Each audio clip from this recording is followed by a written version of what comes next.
Hi friends, in this video we are going to have a look at Selenium weights, what they are, why do we need them, and what are the different types of weights that are available to us. And then we shall differentiate between these types. One can say that the web platform has an intrinsically asynchronous nature, meaning that if there are two processes that needs to be executed on web, then the second process will start executing only after the first one has finished. Owing to this reason, and also because WebDriver instructs the browser as to what to do, the WebDriver does not track the real-time status of the DOM. And because of this, we at times face synchronization issues.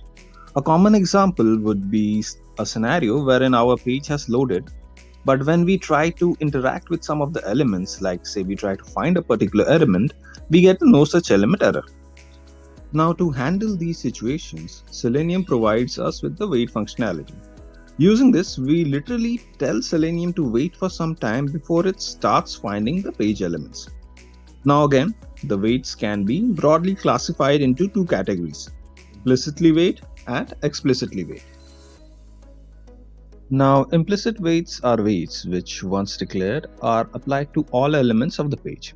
That is, every time the WebDriver tries to find an element, the implicit wait would get activated and the WebDriver would wait for a certain period of time if the element is not found, right? Now, this is why these are said to be WebDriver level waits and are implemented using the function implicitly wait.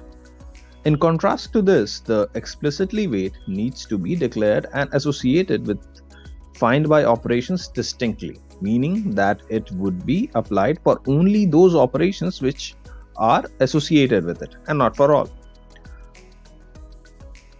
Now, the concept of explicitly wait in itself has got two implementations in Selenium. First one is simply known as explicit wait and implemented by using a class WebDriver wait. The second one is known as Fluent wait and implemented using a generic class named Fluent wait. The basic difference between them being that with explicit wait, we can wait for some specified conditions to be fulfilled, and with Fluent wait, we can not only wait for the specific condition but also control the frequency at which Selenium will check for the said condition.